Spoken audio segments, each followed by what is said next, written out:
Maryland's favorite attorney. Counsel, how are you? I'm well, my brother. How are you? I'm good. Sir, where were Good. you in 2018 when the Maryland State Trooper pulled me over and told me I had marijuana in my car, but it was just grass from the street? I needed you back then. It sounds like you did. 2018, depending on what month we're talking about, I was in law school. I graduated, I want to say, January 2018, Western Michigan Law School. Why did you become a lawyer? What made you want to become a lawyer? Interesting question. You know, that question, the answer to that question kind of starts with my love for helping people. I'm one of those proponents of people that believe that the true path to happiness, and a lot of us, we always be looking for happiness. I mean, we're talking about the movie A Pursuit of Happiness, right? Right. For me, I think the true path to happiness, if I'm honest, is in rendering service to other people. Clients are always freaking out, when they receive a piece of document from the court or correspondence, and they don't understand the language clearly. So, the smallest thing may pop out to them and they start freaking out. I say this, look, at least I can only speak for myself, right? If you retain the Elira Law Firm, if I'm not freaking out, your attorney's not, distressed, don't be in distress. Just relax, right? And you wouldn't believe it's not really the criminal law client that really, bugs you or freaks out. Is a lot of times it's the family law clients. That's the emotional one. Those calls are nonstop. And you would think it's the reverse because the criminals, they're the ones facing actual jail time, right? Right. But no, it's really the family law clients. I tell people with family law, it's a lot of. I don't know if I would say it's more female attorneys than male, but what I will say is that female attorneys are able to better stomach that sort of emotional aspect that comes along with family law. It's never ending though, right? You've got family law cases where you've got the case when the kid were probably 6 months old. You still got that case in your file because that case never ends. Mm-hmm. Yeah, no, well, it is, but the thing I think what you getting at is family law is something that that can stay with you for a long time. Because, right. You can have the custody hearing.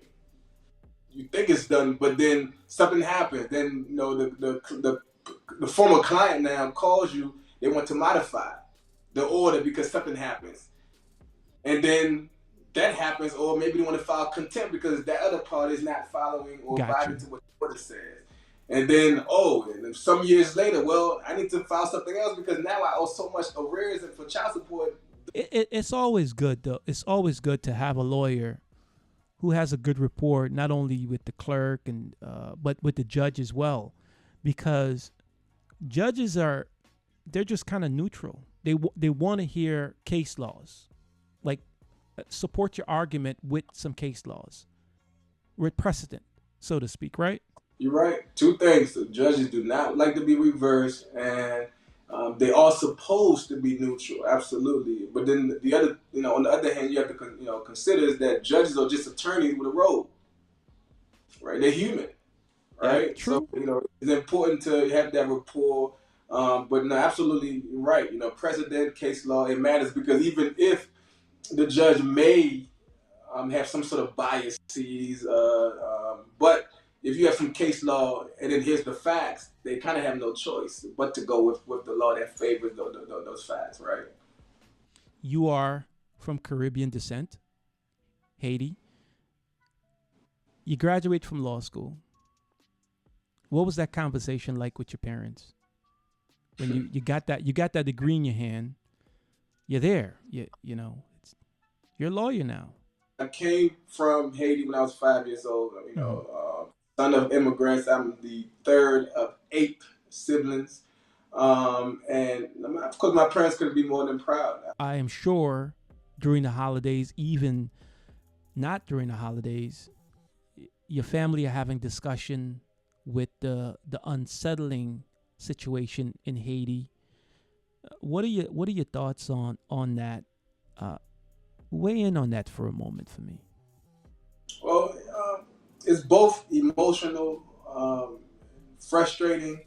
I mean, it's a lot of it's a mixed emotion, a lot of emotion that goes on with the thought of Haiti. I mean, while I came here fairly young, we're talking about 5 years old. What they say, the heart is where home is where the heart is, and my heart is always with my homeland where I'm from. Right, I'm a United States citizen, but my heart is in Haiti. It's truly something that is devastating. Where you have a situation where you want to go home and visit because you see other people, they go to Jamaica, they go to these other places, these beautiful places where they call home. But because of the situation, we talk about the lawlessness. Without the rule of law, human beings were similar to beasts, right? The law is what kind of keeps us intact, hold us accountable. But Haiti, there's a sense of no government, no rule of law, no order, no security. Haiti's history is very complicated. Okay, at one point in time, Haiti, they called Haiti, all of the Caribbean, they call Haiti the pearl of the world. Pearl. And for me, I am just shocked that the gang stuff and the unruliness in Haiti is carrying on when you have your Caribbean sisters, Barbados, Trinidad, Antigua, Grenada, Guyana, not, stepping in. Why is that?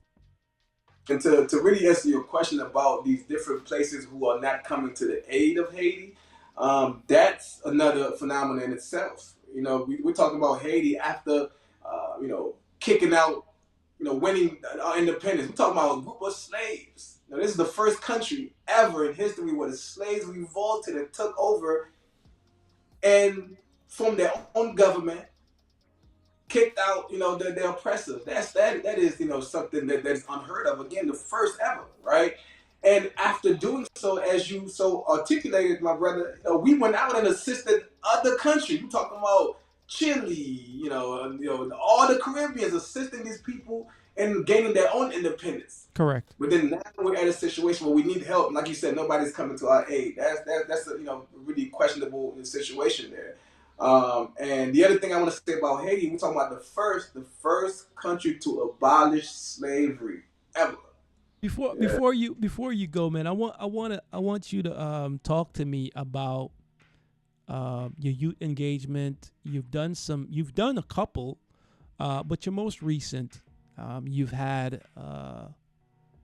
other lawyers, other colleagues with you. This forum, it was more so the discussion was, hey, engaging the youth and giving them tips on how to carry themselves in traffic stops, what to do, what not to do, and kind of having a conversation about the atmosphere, these police shootings of unarmed black kids, and we kind of wanted to kind of position them in a better footing, because a lot of the things that happen when they should not happen, but sometimes it's because the person is not aware of their rights or how to kind of go about a traffic stop.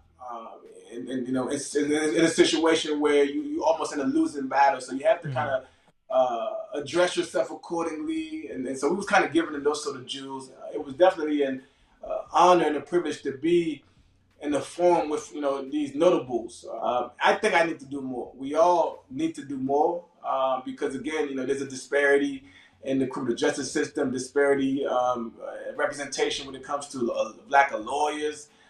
So we have to do better, and I'm trying my best to do just that. And it was an honor to be at Bowie State, where I obtained my undergrad degree, to speak to the youth along with those fellow notables.